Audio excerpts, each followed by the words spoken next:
Hello guys, welcome back to another video of on the channel Physics and Math, and this is this is going to be a part 3.1 for the series for intro to calculus. So I hope you guys like it. This one's going to be about as I described it in the past two videos, integrals with limits. I forgot the actual term that it was meant to describe it. They're actually called definite integrals, and they basically help you find the area of what do you call it, of like a certain part of the function, like underneath the of certain part of a function. Like let's say I had like this and this.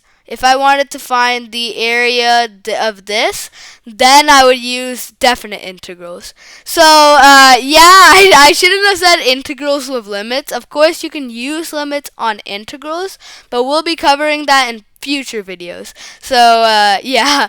Also, as you can see, I have a perfect parabola, guys. Right in front of me. It's so perfect, right, guys? We have this function x squared, right, in front of us, and how do you think definite integrals would possibly help us to find the area under specific sections of a function? Well, we can figure that out, or not figure that out. I'll show you. But here. So like if I did, I'm gonna have to draw it. The integral symbol is not exactly something to write. Like something I can like use on my keyboard. Yeah. This is the integral symbol. Now, a definite integral has a limit, or you could say a limit on like both sides on both top and bottom of the like integral. So let's say I have a and b. So b would be our starting point, and a would be like I think our end point. I'm pretty sure, but like let's say B and then A. And then you base it, it's kind of like a summation. It's like it does like this, right? Summation, and then you have n is equal to 0. And then you do any number like 5, and then you do n, right? That just means that you add n, for every value of n from 0 to 5. For every whole number value of n from 0 to 5, you just add all those up. 5 plus 4 plus 3 plus 2 plus 1 plus 0. So same way, it's kind of like that, but with here and here it comes like this. So this is x squared, right? We would put x squared, and then delta x. So what this would mean is that from b to a, right, we add up all of these values of x squared and multiply by delta x, and from every single value from b to a, you substitute each of those values for x. It's kind of like that, and then you just keep adding all those terms. So it's kind of like a summation, you know. Let me just quickly debate, but it's not the same thing as a summation, because it kind of like brings in the concept of infinity and stuff. So yeah, but oh wait, I should actually do that as a video. Maybe like go over the definition of like infinity and like 0, but future videos, like I said. So definite integrals, yeah. Now, let's say I substituted in like a couple of values for a and b. Like let's say b was equal to 0. So b would, here, let me click. B would be over here at the origin, and because it's 0, so this would equal 0. You put 0 at the bottom, and then let's just say a is like something like 9. The easiest thing I could convert a into. So then you have 9. So yeah, from 0 to 9, you do x squared delta x. So how are you supposed to solve it? How are you supposed to find the area under this specific section? And you know what this represents. This represents the area, but how are you supposed to solve it? Well, there's a really, you could say, simple way to do it. Remember what we learned in the last video about, in part 3, about antiderivatives? So we use that and apply that concept here. So we'll do the antiderivative, like we do antiderivative of x squared delta x. Let me quickly just do that.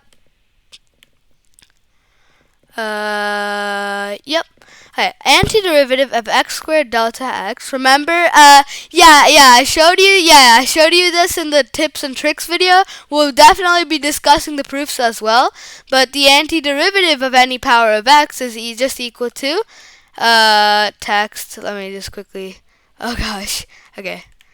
And expand and into 2 because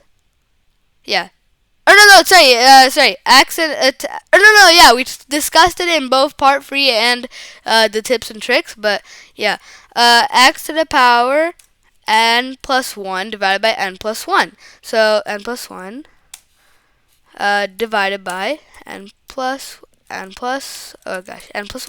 So, and the n here is 2 because that's the power. So x to the power 2 plus 1, which is 3. X to the power of 3, and then divided by 3 because 2 plus 1 3. So x cubed over 3. That's the antiderivative. Let me just. And then, x cubed over 3. This is the answer. Well, not the answer. This is the antiderivative. Now, how can we apply this to the indefinite integral we have over here?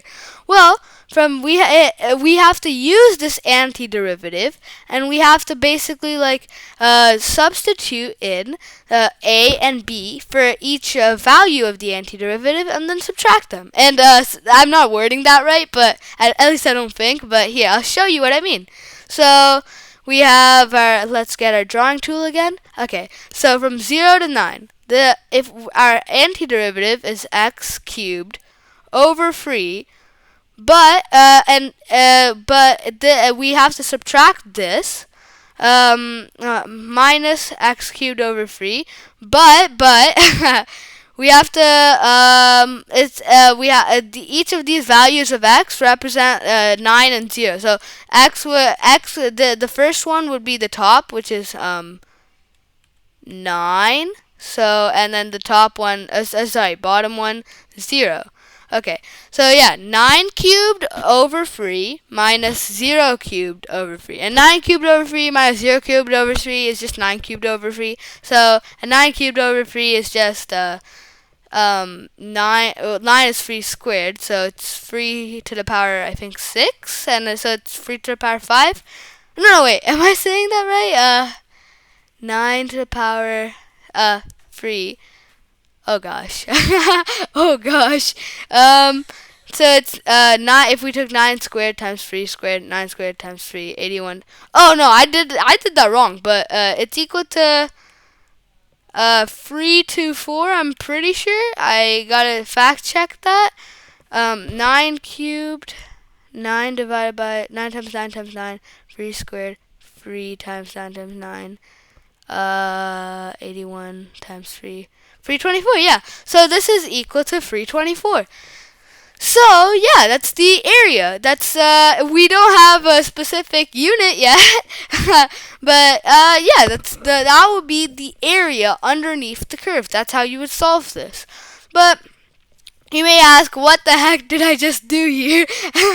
Well, we used the antiderivative, right? We used the antiderivative of x squared, and that kind of gave us the entire function, right? Like the entire result of the function. We discussed how antiderivatives worked in part 3 of this series. So, antiderivatives do all that, right?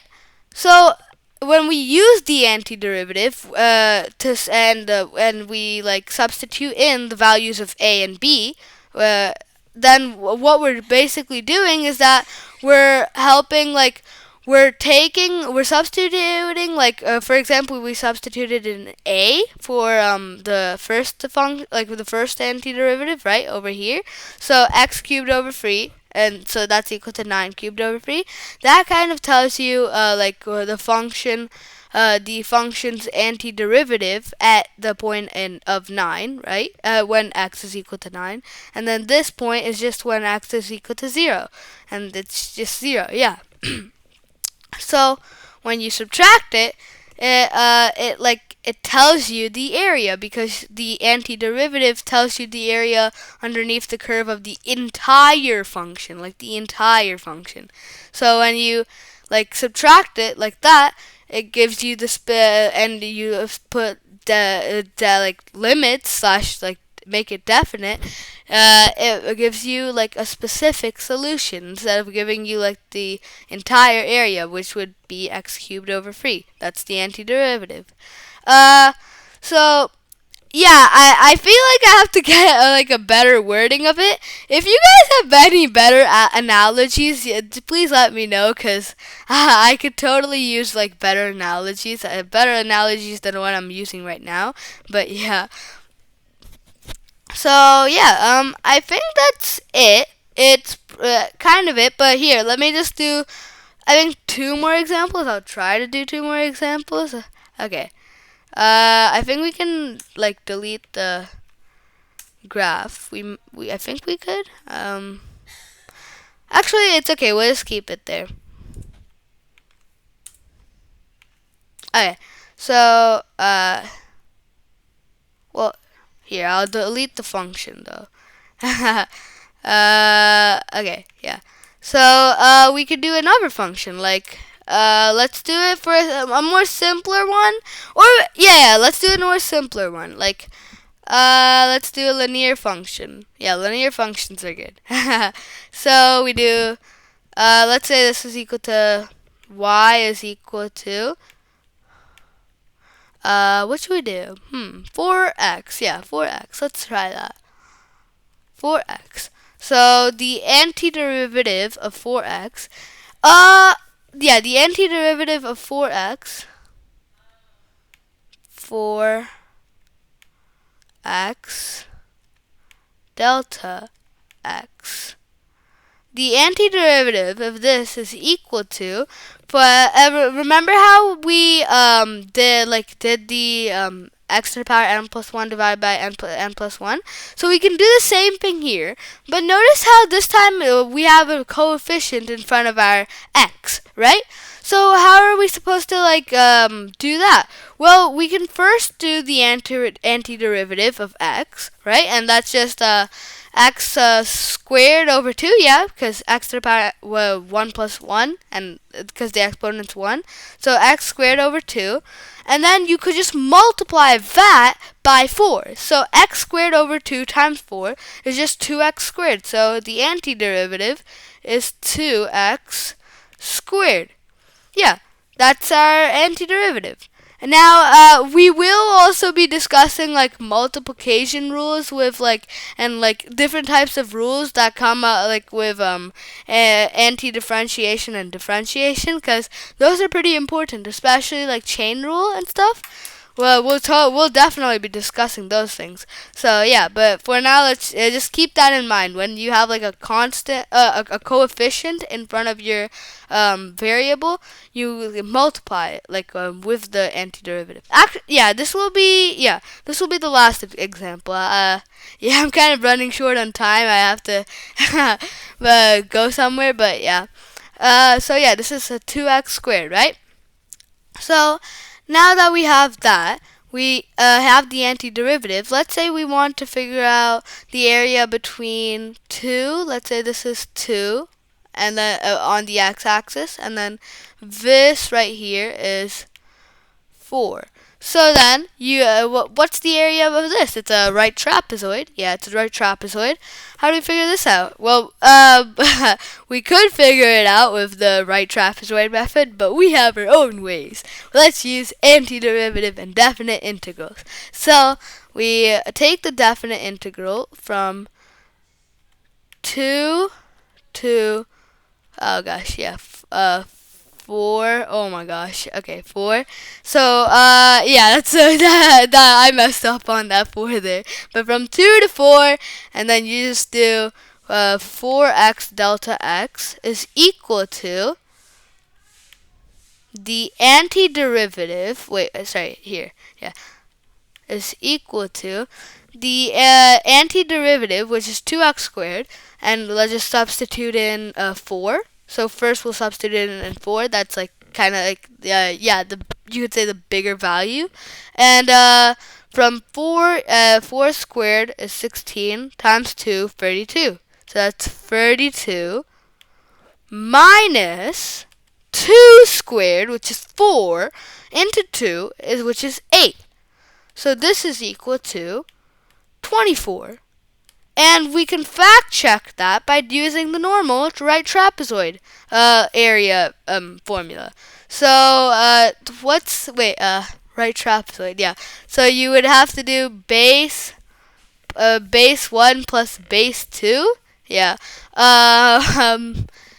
Times height, yeah, times height divided by 2, yeah. Base 1 plus base 2 divided by height. So what's base 1? Base 1 would just be 2, so 8, and then 4, 16. So 8 plus 16, which is 24, times height, which is 2, divided by 2. So 24 times 2 divided by 2 is 24. So yeah, 24. That's our answer. Yeah. So that's it. Yeah, it works. If you guys have any questions, let me know down in the comments below.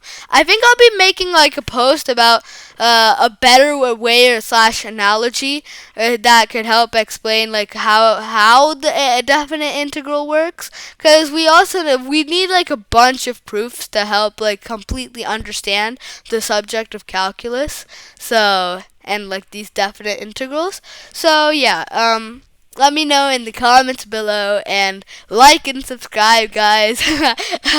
But yeah, thank you for watching and see you guys. Bye.